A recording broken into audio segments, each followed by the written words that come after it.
اور نادیہ اور شمائل کو میری ذمہ داری بنا گئیں۔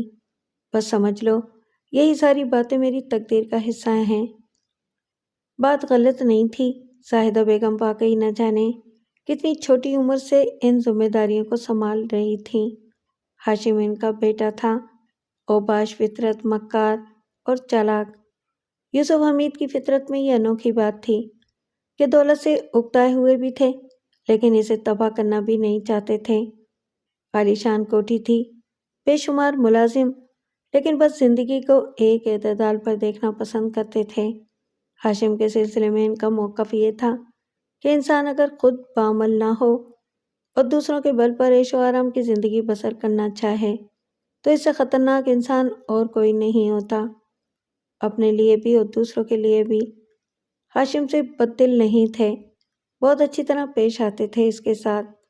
ماموں بھانجے اکثر ساتھ دیکھے جاتے تھے، لیکن بس یہی نصیحت کرتے رہتے تھے ہاشم کو کہ بیٹے خود کچھ کر کے دکھاؤ تو بات بنے۔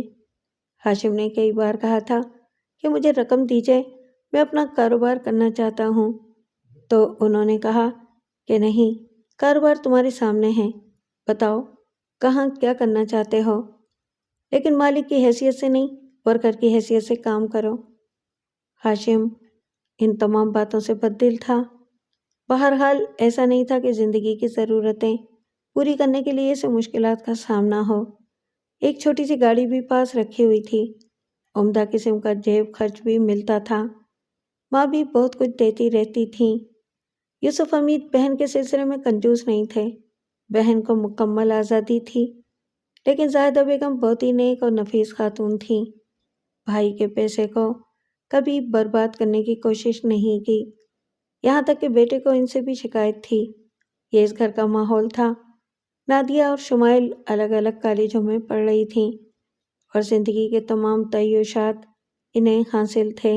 بیٹیوں کے سلسلے میں یوسف نے کبھی کنجوسی سے کام نہیں لیا تھا، ان کی ہر خواہش پوری ہوتی تھی اور ہاشم اس بات سے کافی جلتا تھا، لیکن اس نے صبر کا دامن ہاتھ سے نہیں چھوڑا تھا۔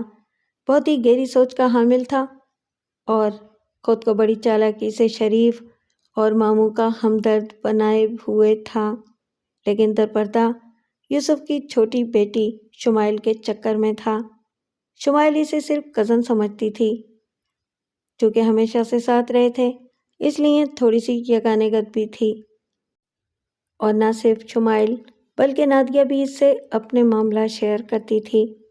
ہاشم کو اس گھر میں کوئی تکلیف نہیں تھی، لیکن یوسف حمید کی سوچ اور فطرت اسے ہمیشہ یہ احساس دلاتی تھی کہ اس کا مستقبل غیر محفوظ ہے۔ یوسف بیٹیوں کی شادیاں کر کے اپنی دولت ان کے نام کر دیں گے اور وہ صرف بھانجا رہ جائے گا جسے وظیفہ تو مل سکتا ہے، ترکہ نہیں۔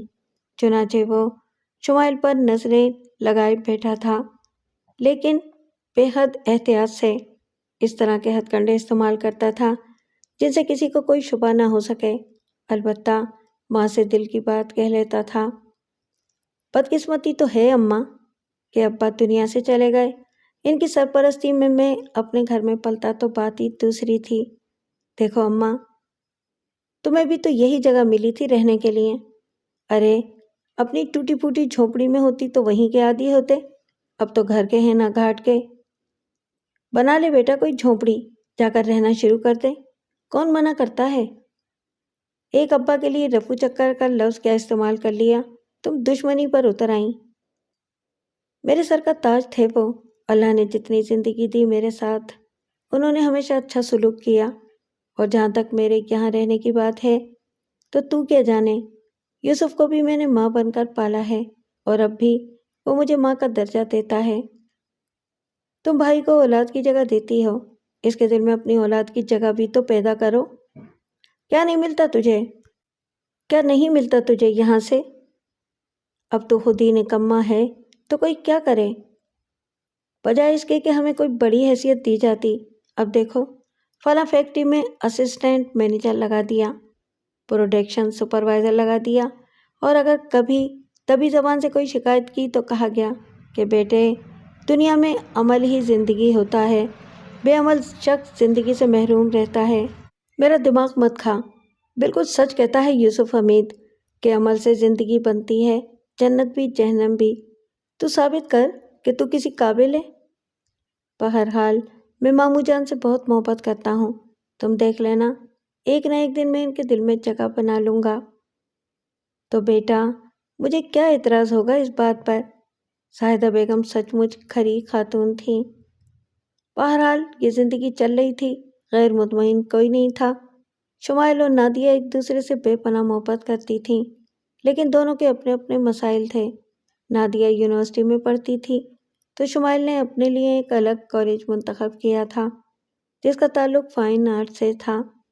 یونیورسٹی کا ماحول نادیہ کے مزاج کے مطابق تھا اور اس کے بارے میں یہ کہا جاتا تھا کہ وہ یونیورسٹی کے سب سے بڑے پاگل یعنی مسعود اختر سے متاثر ہے۔ البتہ دونوں کو کبھی بہت زیادہ قریب نہیں دیکھا گیا تھا۔ مسعود اختر ایک انتہائی لاؤبالی نوجوان تھا۔ کالج والے اسے کامریڈ کہہ کر مخاطب کرتے تھے۔ وہ ایک اچھا شاعر تھا اور یونیورسٹی کے تمام مشاعروں میں ہمیشہ اول انعام حاصل کرتا رہا تھا۔ اس کی ہر چیز منفرد تھی، خوش شکل، خوش آواز، خوش خیال، خوش مزاج، انتہائی گھنے کالے بال، سیاہ روشن آنکھیں اور قدرتی طور پر مسکراتے ہونٹ۔ پھر شاعری تھی کہ غضب ہر دل کی دھڑکن تھا، لیکن دھڑکتے دلوں میں یہ احساس بھی چھپا ہوتا تھا کہ وہ اب نادیہ کی ملکیت ہے۔ جب شکل و صورت کی بات کی جاتی تو نادیہ کا حسن بھی مسعود کی غزل کی مانند تھا، اول انعام کا مستحق۔ دولت کی بات ہوتی تو یونیورسٹی میں اس سے عمدہ کار کسی اور کی نہیں ہوتی تھی۔ ہر سال نئے ماڈل کی کار سب سے پہلے اسی کے پاس نظر آتی تھی۔ نادیہ جس قدر حسین تھی، اسی قدر خود سر اور خوددار بھی۔ وہ عام لڑکوں سے دوستی نہیں کرتی تھی، اسے عام باتیں پسند بھی نہیں تھیں، لڑکوں سے تو وہ دوری بھاگتی تھی۔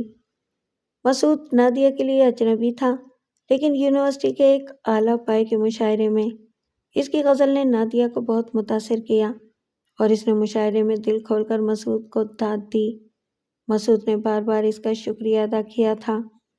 اسی مشاعرے میں غزل کے پہلے انعام کے طور پر مسعود کو کانسی کا ایک خوبصورت مجسمہ دیا گیا، تو تیسرے دن کینٹین کی ایک میز پر جا سجا تھا۔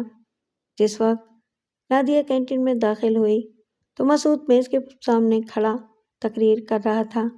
لڑکے اور لڑکیاں دلچسپی سے اس کی جانب متوجہ تھے۔ وہ کہہ رہا تھا، جب میں نے علم دین کباڑیے سے اس مجسمے کی قیمت پوچھی تو اس نے 5 روپے کے 5 نوٹ نکال کر میرے سامنے رکھ دیے اور اس حسین جل پری کی طرف اپنا کھردرا پنجہ بڑھایا، لیکن میں نے اس کی آبرو داغدار نہ ہونے دی۔ میں نے علم دین سے کہا کہ اگر اس کے ساتھ میں تمہیں اپنی وہ غزل بھی دے دوں جس کے عوض مجھے یہ جل پری ملی ہے تو تم مجھے اس کا کیا دو گے؟ تو علم دین نے پوچھا کہ غزل کا وزن کتنا ہے؟ بابو جی، وہ کانسی کی ہے، یہ پیتل کی۔ تب میں نے صبر کیا، میں نے سوچا کہ یہ شخص علم دین تو ہے لیکن بے عمل ہے۔ اسی وقت نادیہ نے آگے بڑھ کر کانسی کا مجسمہ ہاتھ میں اٹھا لیا۔ اس نے غصیلی نگاہوں سے مسعود کو دیکھا اور بولی، آپ جیسے سنجیدہ انسان سے ایسے فضول مزاح کی توقع نہیں تھی۔ میڈم، یقین فرمائیے یہ مجسمہ میری ملکیت ہے۔ میڈم، یقین فرمائیے یہ مجسمہ میری ملکیت ہے اور مجھے انعام کے طور پر ملا ہے۔ میں آپ کو ثبوت فراہم کر سکتا ہوں، میں نے یہ مجسمہ چوری نہیں کیا۔ آپ مجھ پر طنز کر رہے ہیں؟ آئیے میرے ساتھ۔ ارے باپ رے، مسعود نے ڈھیلے ڈھالے لہجے میں ادھر ادھر دیکھتے ہوئے کہا۔ نادیہ نے مجسمہ ہاتھ میں اٹھایا ہوا تھا، وہ باہر جانے والے دروازے کی طرف مڑ گئی۔ پیچھے سے کسی لڑکے کی آواز ابھری، خدا حافظ مسعود بھائی، تمہاری تقدیر میں یہی لکھا تھا۔ نادیہ پھولوں کے ایک کنج کے پاس جا کے بیٹھ گئی اور اس سے بولی، بس چند منٹ، اگر آپ کو ناگوار نہ گزریں۔ اچھا، ایک بات بتائیے، آپ اتنے بڑے انعام کی تحقیر کیوں کر رہے تھے جو ایک ایسی خوبصورت غزل کے نتیجے میں آپ کو ملا ہے جس کا جواب مشکل ہے؟ کیا بتاؤں میں آپ کو؟ اس سے پہلے بھی میں نے اپنے بے شمار انعامات فروخت کیے ہیں۔ اصل میں لوگوں سے غلطی ہو جاتی ہے، میں ان انعامات کا اہل نہیں ہوں اور نہ ہی میں ان کی حفاظت کر سکتا ہوں۔ کیوں؟ بس کچھ مجبوریاں ہیں، آپ کو کیا بتاؤں؟ کوئی مالی پریشانی ہے؟ اس کے علاوہ بھی کوئی پریشانی ہوتی ہے اس دنیا میں؟ مسعود نے مسکراتے ہوئے کہا۔ پتہ نہیں، آپ کہہ رہے ہیں تو مانے لیتی ہوں۔ ویسے آپ ایک کام کیا کریں، آئندہ اپنے تمام انعامات میرے پاس محفوظ کرا دیں، میں ان کی بہتر حفاظت کر سکتی ہوں۔ اچھا، اب آپ یہ بتائیے، کیا واقعی آپ کو رقم کی ضرورت ہے؟ خدا کی قسم آپ اسے مذاق نہ سمجھیں، میں تو اپنی نظمیں اور غزلیں فروخت کرتا ہی رہتا ہوں، 15 روپے 20 روپے کے حساب سے، اور اگر کوئی ضرورت مند ہو تو اس میں رعایت بھی ہو جاتی ہے۔ نادیہ نے عجیب سی نگاہوں سے مسعود کو دیکھا، پھر پرس نکال کر بولی، کتنے روپے کی ضرورت ہے آپ کو؟ اس کا مطلب ہے کہ آپ کانسی کی یہ جل پری خرید رہی ہیں؟ ہرگز نہیں، نہ میں اسے خرید رہی ہوں اور نہ ہی آپ کو فروخت کرنے دوں گی۔ جو کچھ آپ اب تک کرتے رہے ہیں، اگر آئندہ کیا تو میں یونیورسٹی چھوڑ دوں گی، اور اس کے بعد میں کبھی یونیورسٹی نہیں آؤں گی، اپنی تعلیم ادھوری چھوڑ دوں گی اور اس کے ذمہ دار آپ ہوں گے۔ نادیہ کا لہجہ جذباتی ہو گیا اور مسعود حیران نگاہوں سے اسے دیکھنے لگا۔ اور آپ یہ اسی وقت کریں گی نا جب میں آپ کی بات نہ مانوں؟ جی، جو بھی ضرورت ہوا کرے آپ مجھے بتا دیا کریں۔ بتائیے، اس وقت کتنی رقم چاہیے؟ مسعود سوچنے لگا اور پھر بولا، 128 روپے 90 پیسے لانڈری کا بل، 514 روپے سامنے کی دکان کا قرض، 3500 روپے مکان کا کرایہ۔ یہ بہت بڑی رقم ہو جاتی ہے جسے میں قسطوں میں ادا کرتا ہوں۔ نادیہ نے کچھ نوٹ نکال کر اس کے سامنے کر دیے اور وہ چکرائی ہوئی نگاہوں سے ان نوٹوں کو دیکھنے لگا اور پھر بولا، یہ تو بہت ہیں، ایک غزل کے اتنے روپے؟ اگر آپ اجازت دیں تو میں آپ کو کچھ اور غزلیں لا دوں گا، حساب بعد میں ہو جائے گا۔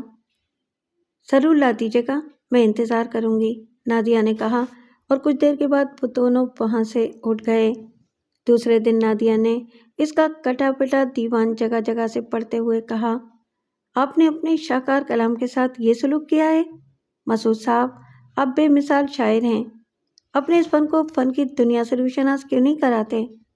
جواب میں مسعود ہنسنے لگا اور پھر بولا، کیا ملے گا اس سے؟ اور کیا ملا ہے ان عظیم شعراء کو جنہوں نے کیا کیا کچھ کہہ دیا ہے؟ بس تھوڑی سی داد، کچھ تعریفی کلمات یا کچھ اور بھی۔ کیا بھلا ہوگا ان سے میرا، اور کیا بھلا ہوا ان کا؟ نہیں محترمہ نادیہ، مجھے ان چیزوں کی ضرورت نہیں ہے، میں اس کائنات میں ایک عملی انسان بننا چاہتا ہوں۔ یہ تو بہت اچھی بات ہے۔ اچھا یہ بتائیں، آپ کا قیام کہاں ہے؟ وہاں جہاں آپ آ نہیں سکتی۔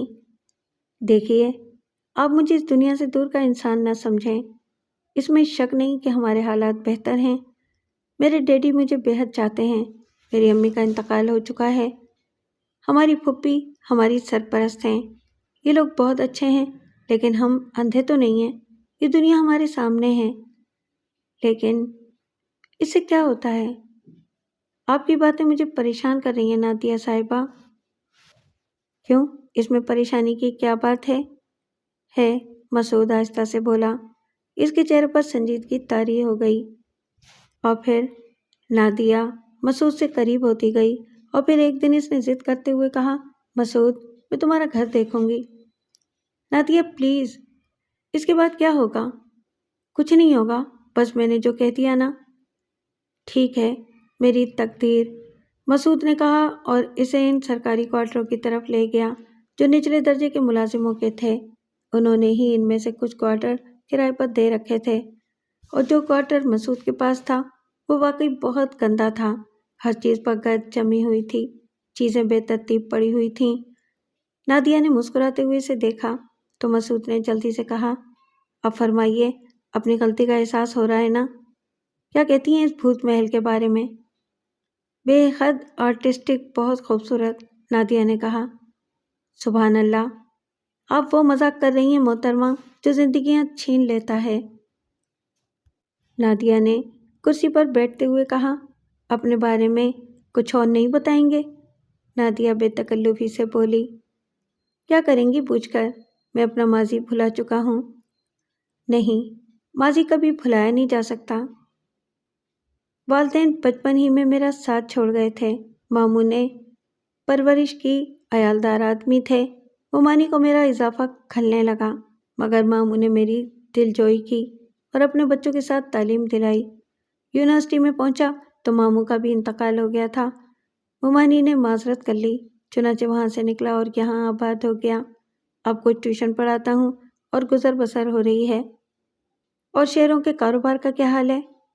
اب نہیں کرتا جب سے آپ نے منع کیا ہے، مسعود نے جواب دیا۔ شکریہ۔ اچھا یہ بتائیں، یونیورسٹی سے فارغ ہو کر کیا کرنے کا ارادہ ہے؟ شاعری۔ صرف شاعری؟ اپنے لیے تو شاعری ہی کروں گا۔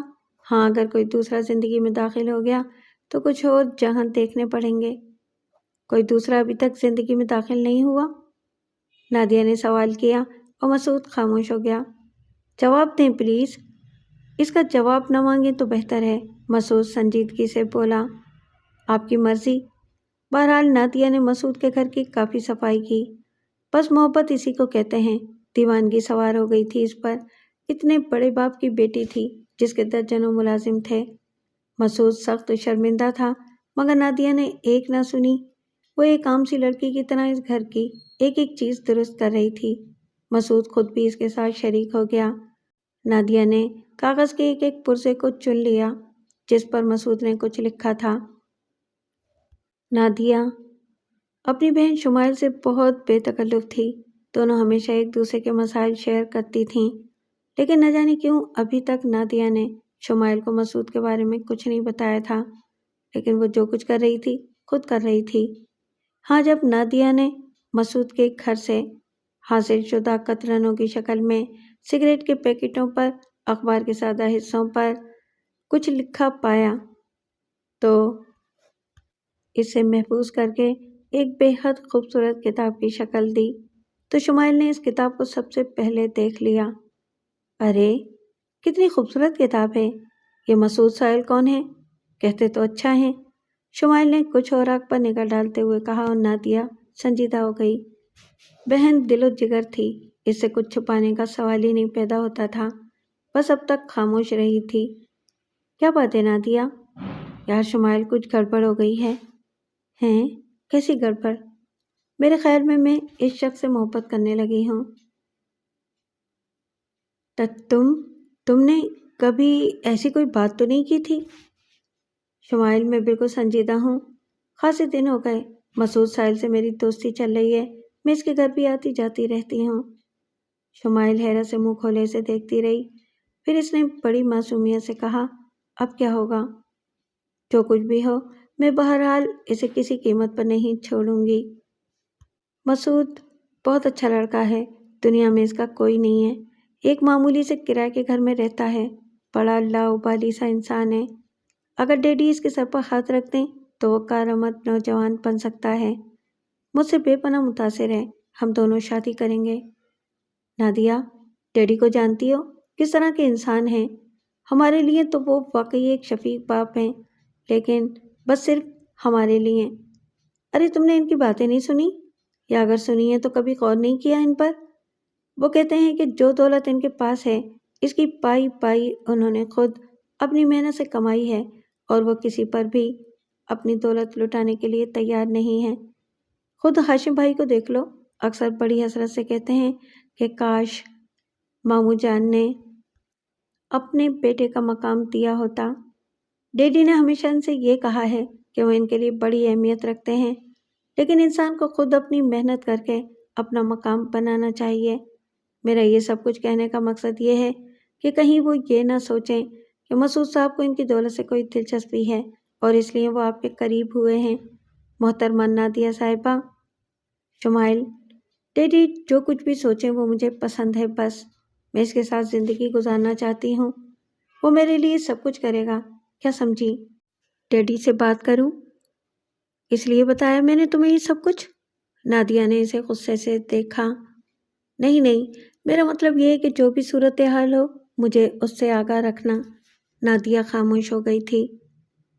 نادیہ نے ایک اعلیٰ درجے کے ریسٹورانٹ میں بیٹھ کر مسعود کے سامنے اس سرخ پیکٹ کو کھولا اور اس حسین جلد کی کتاب کو دیکھا جس پر سنہرے الفاظ میں اس کی غزل کا عنوان نام کی شکل میں موجود تھا۔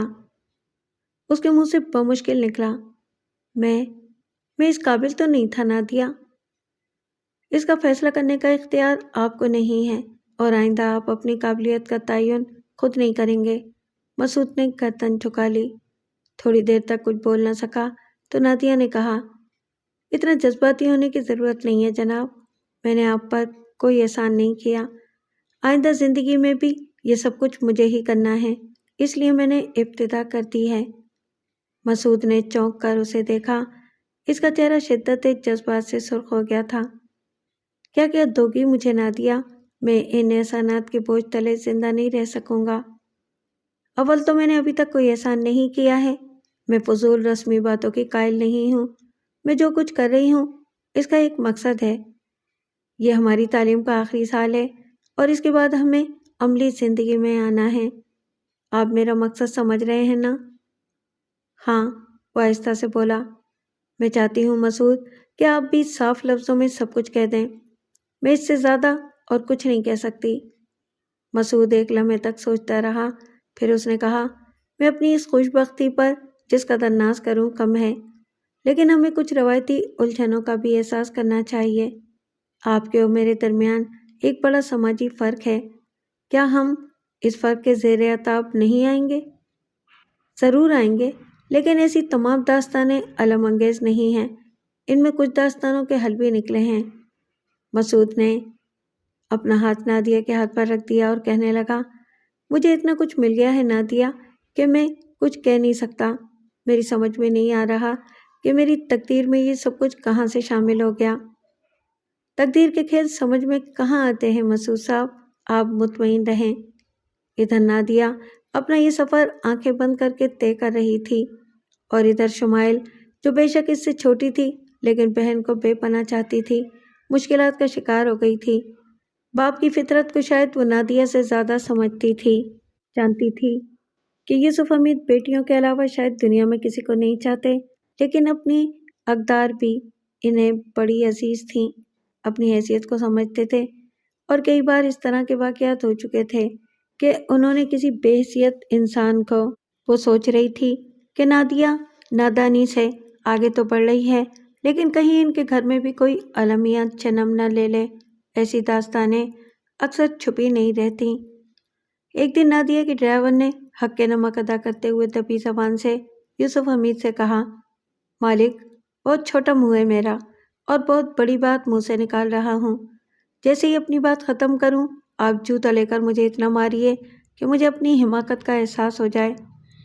کیا بکواس کر رہے ہو نیاز علی؟ کیا کہنا چاہتے ہو؟ حضور، میں بڑی سرکار کو یونیورسٹی لاتا اور لے جاتا ہوں۔ ان کی دوستی آج کل ایک نوجوان سے بہت زیادہ بڑی ہوئی ہے۔ یہ کہہ کر ڈرائیور نے یوسف حمید کو اس پوری کہانی سے آگاہ کر دیا اور یوسف حمید کا چہرہ اتر گیا۔ ٹھیک ہے نیاز علی، تم نے بہت اچھا کیا جو یہ بات میرے کانوں تک پہنچا دی، لیکن یہ میرے کانوں تک ہی محدود رہے۔ صاحب، اگر نمک کا حق ادا نہ کرنا ہوتا تو خاموشی اختیار کرتے۔ آپ کے علاوہ بھلا کس سے یہ بات کہیں گے؟ یوسف حمید نے ڈرائیور سے تو کچھ نہیں کہا مگر خفیہ طور پر یونیورسٹی سے معلومات حاصل کرنا شروع کر دیں اور چند ہی روز میں انہیں ساری حقیقت کا علم ہو گیا۔ پھر ایک روز انہوں نے خود ان کا پیچھا کیا۔ نادیہ اپنی کار میں مسعود کو اس کے گھر تک چھوڑنے گئی تھی۔ یوسف حمید نے مسعود کا گھر دیکھنے کے بعد اس کے بارے میں مزید معلومات حاصل کی اور اس کے سوا وہ کچھ نہیں جان سکے کہ مسعود تنہا رہتا ہے اور ٹیوشن کر کے اپنے اخراجات پورے کرتا ہے۔ ان کے تن بدن میں آگ لگ گئی تھی۔ ان کا سوسائٹی میں انتہائی اعلیٰ مقام تھا، عزت تھی، وہ سوچ بھی نہیں سکتے تھے۔ وہ بری طرح بدحواس ہو گئے تھے اور دن رات اس مسئلے کا حل تلاش کرنے میں مصروف تھے۔ انہوں نے نادیہ سے کوئی بات نہیں کی۔ اس کا انہیں اندازہ تھا کہ بیٹیوں کو انہوں نے بھرپور آزادی دی ہے اور اس آزادی نے ان کے اندر ایک خود سری بھی پیدا کر دی ہے۔ نادیہ خاصی ضدی لڑکی تھی اور جو فیصلہ کر لیتی تھی وہ آخری ہی ہوتا تھا۔ اس کی دوسری بچگانہ ضدوں کی تو خیر تھی، لیکن یہ بے حد سنگین مسئلہ تھا ان کی زندگی بھر کی بنی بنائی عزت خاک میں مل رہی تھی۔ اس سلسلے میں وہ جھکنے کے لیے بالکل تیار نہیں تھے۔ بہت سوچا، کئی منصوبے زیر غور آئے، نادیہ کی فطرت کا جائزہ لیا، اس کے کمزور پہلو تلاش کیے، لیکن کوئی بات قابل عمل سوچ نہ سکی۔ آخر یہی سوچا کہ تعلیم ختم ہوتے ہی نادیہ کی شادی کر دی جائے، لیکن خوف زدہ تھے کہ اور کسی کو اس راز میں شریک کرتے ہوئے ڈرتے تھے کہ بات منہ سے نکل کر پرائی ہو جاتی ہے۔ بہتر تھا کہ گھر کی بات گھر ہی میں رہے اور باہر والوں کو ہوا بھی نہ لگے۔ بڑی بہن ماں کا درجہ رکھتی تھیں، حالانکہ یہ ان کی فطرت میں شامل نہیں تھا کہ گھر کے لوگوں کو اپنی ذاتی الجھنوں میں شامل کریں، لیکن یہ مسئلہ تو خالص گھر کا ہی تھا۔ بہت غور و خوض کے بعد انہوں نے زاہدہ بیگم سے بات کرنے کا فیصلہ کر لیا اور انہیں اپنے کمرہ خاص میں لے گئے۔ باجی، آپ کی دعائیں ہمیشہ میرے ساتھ رہی ہیں۔ آج ایک الجھن ہے جو میں آپ سے عرض کرنا چاہتا ہوں۔ کہو یوسف، کیا بات ہے؟ کافی پریشان نظر آ رہے ہو، زاہدہ بیگم نے کہا، اور یوسف حمید نے اب تک کی سنی ہوئی ساری کہانی انہیں بتا دی، اور زاہدہ بیگم بھی ہونک بن کر رہ گئیں۔ انہوں نے کافی دیر تک گردن جھکائے رکھی، پھر وہ بولیں، وقت اتنا ہی آگے بڑھ گیا ہے یوسف، ایسا لگتا ہے کہ اب کوئی گھر ان کہانیوں سے خالی نہیں ہے۔ باجی، یہ سب کچھ زندگی کا ایک حصہ ہے، لیکن کبھی کبھی یہ کہانیاں بڑی تکلیف دہ شکل اختیار کر لیتی ہیں۔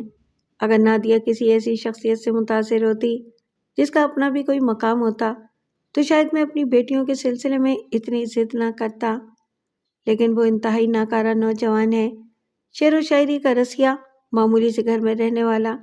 آپ سوچ نہیں سکتی، شکل و صورت بے شک اچھی ہے، لیکن اچھی شکل و صورت اچھی فطرت تو نہیں بن سکتی۔ باجی، صحیح بات یہ ہے کہ میں بے حد پریشان ہوں۔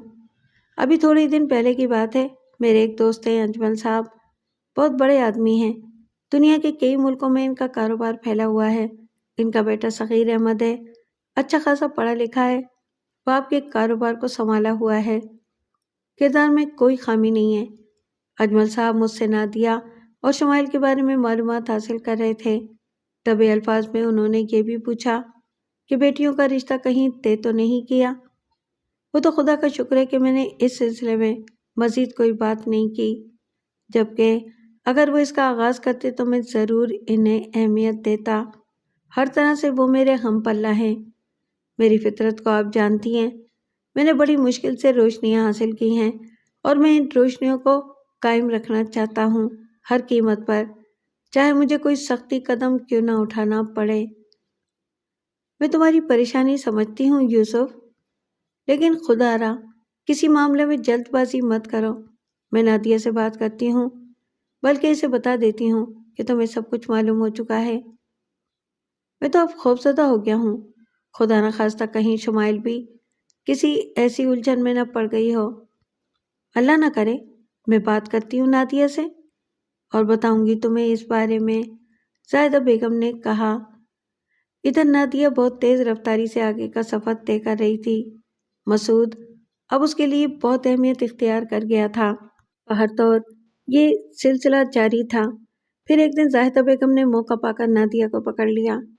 بیٹی، بہت کم ایسا ہوتا ہے کہ میں نے تمہارا وقت ضائع کیا ہو، کبھی کبھی کچھ ضرورتیں آ جاتی ہیں، مجھے کچھ وقت دوگی؟ کیسی باتیں کر رہی ہیں آپ پھوپھی جان، آپ کے لیے تو وقت ہی وقت ہے۔ تو پھر آؤ بیٹھو، زاہدہ بیگم نے کہا، اور نادیہ ان کے قریبی مسیرے پر بیٹھ گئی۔ بیٹا، اصل میں صورتحال یہ ہے کہ بعض اوقات زندگی مشکل لمحات کا شکار ہو جاتی ہے۔ تمہیں معلوم ہے کہ میں نے یوسف حمید کو ماں بن کر پالا ہے۔ آپ ہمارا سب کچھ ہیں پھوپھی جان، میرے لائق کوئی خدمت ہو تو بتائیے۔ اصل میں پچھلے کچھ دنوں سے یوسف تم دونوں بہنوں کے بارے میں سوچ رہے ہیں، ساری باتیں اپنی جگہ، لیکن بہرحال انہیں دنیا کی راہ رسمیں تو نبھانا ہی پڑیں گی۔ بیٹیاں جتنی جلدی اپنے گھر کی ہو جائیں اتنا ہی اچھا رہتا ہے۔ نادیہ ہنسنے لگی اور پھر بولی، آپ بڑی دقیانوسی باتیں کر رہی ہیں پھوپھی جان، یہ میرا اپنا گھر نہیں ہے کیا؟ اور تم بھی عام لڑکیوں کی طرح بڑی معصومانہ باتیں کر رہی ہو۔ یہ تمہارا گھر نہیں ہے، غلط فہمی کا شکار ہو تم۔